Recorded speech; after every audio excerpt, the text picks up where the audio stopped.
కాకినాడ జిల్లా పిఠాపురం నియోజకవర్గం చేనేతల న్యాయమైన డిమాండ్ల సాధన కోసం గత కొన్ని నెలలుగా ప్రజాప్రతినిధులు అధికారులతో సంప్రదింపులు చర్చలు మరియు వినతి పత్రాలు ఎన్ని సమర్పించినా సమస్యలు పరిష్కారం కాకపోవడంతో 13/4/2026 తేదీ నుండి 24/2026 తేదీ వరకు చేనేతల ఆత్మగౌరవ రిలే నిరాహార దీక్షలు చేసిన ప్రభుత్వం నుంచి సానుకూలమైన స్పందన లేకపోవడంతో గొల్లప్రోలు మండలం తాటిపర్తి గ్రామంలో పద్మశాలిల చేనేత కళ్యాణ మండపంలో వీవర్స్ ఫెడరేషన్ అధ్యక్షులు పప్పు దుర్గా రమేష్, గుడిమెట్ల వీర్రాజు, కోమాకుల వీరబాబు ఆమరణ నిరాహార దీక్షలో కూర్చున్నారు.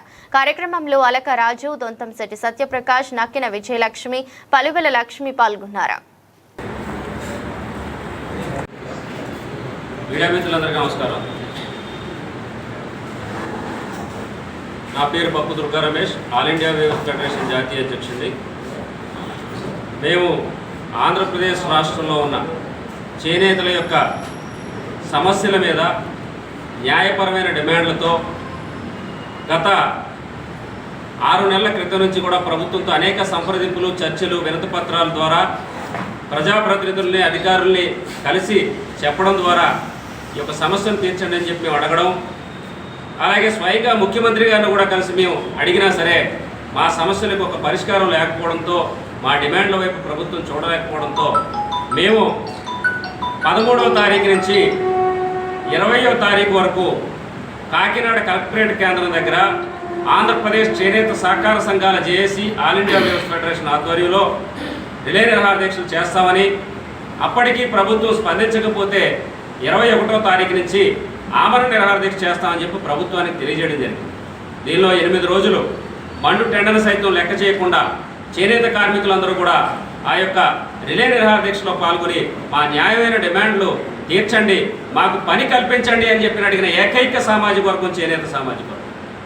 8 సంవత్సరాల నుంచి సహకార సంఘాలకి 222,77,00,000 రూపాయల బకాయిలు ఉండిపోయే, ఆ బకాయిలు మీరు చెల్లిస్తే సహకార సంఘాలు నిలబడితే చేనేత కార్మికులు పని దొరుకుతుందని చెప్పి అడుగుతూ ఉంటే దాని మీద స్పందన లేకపోవడం, అలాగే సహకార సంఘాల దగ్గర పేరుకుపోయిన రాష్ట్ర వ్యాప్తంగా నిల్వలన్నీ కూడా ఉండిపోవడం వల్ల సహకార సంఘాలు ఇబ్బంది పడతా ఉన్నాయి. ఆ నిల్వలన్నీ కొనుగోలు చేయాలి, మళ్ళీ ముడిసరికి ఇచ్చి సహకార సంఘాలకి పని కల్పించాలని చెప్పి 2వ డిమాండ్గా, అలాగే సహకార సంఘానికి 2018 నుంచి కూడా ఎలక్షన్ లేకపోవడం వల్ల, మా పాలన మేము చేసుకోకపోవడం వల్ల, అధికారులు పరిపాలించడం వల్ల ఆ యొక్క సమస్యలు వాళ్ళకి తెలియట్లేదు, చేనేత కార్మికుల యొక్క సమస్యలు పట్టట్లేదని చెప్పి సహకార సంఘానికి ఎన్నికలు నిర్వహించమని చెప్పి 3వ డిమాండ్గా, బడ్జెట్లో మాకు అన్యాయం జరిగింది, 115 కోట్ల రూపాయల బడ్జెట్ కేటాయించారు, దాంట్లో 100 కోట్లు వేరే పనులకు వాడుకుంటా ఉన్నారు, 1000 కోట్లు ఉంటే కానీ నిలబడి ఈ యొక్క రంగం 1000 కోట్ల రూపాయల బడ్జెట్ని కేటాయించాలని చెప్పి మరొక డిమాండ్గా, ఏదైతే గతంలో ఈ వృత్తి బతకడానికి, చేనేత కార్మికుల ఆదాయం పెరగడానికి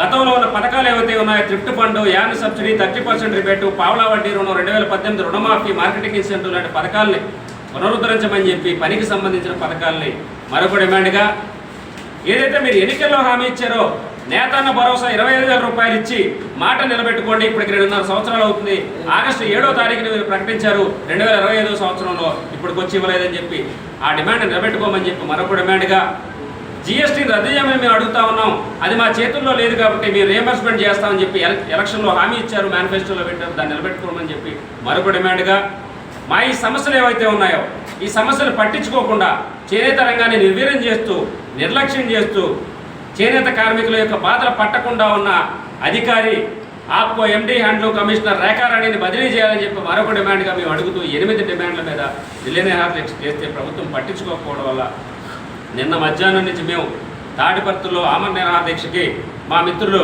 వీర్రాజు గారు, మా సోదరుడు వీరబాబుతో కలిపి కూర్చుని మేము ఆమరణ నిరాహార దీక్ష ప్రారంభిస్తే శాంతియుతంగా పోలీసులు అర్ధరాత్రి వచ్చి దౌర్జన్యంగా, దుర్మార్గంగా ఒక రౌడీలను అరెస్ట్ చేసినట్టు, ఒక గోండాలను అరెస్ట్ చేసినట్టు, ఉగ్రవాదులు అరెస్ట్ చేసినట్టు తలుపులు బద్దలు కొట్టుకొని మమ్మల్ని అరెస్ట్ చేసి తీసుకెళ్ళి రోడ్లంతా తిప్పుతూ పోలీస్ స్టేషన్లో తెల్లవారుజాము వరకు ఉంచి, మేము చేనేతల సమస్యల కోసం అడుగుతున్నావా, కొంతెమ్మ కోర్టులు కోరుతున్నావా, ఇంత దుర్మార్గంగా పోలీస్ సిబ్బందిని భారీ స్థాయిలో ఉపయోగించి మా యొక్క దీక్షను భగ్నం చేశారు.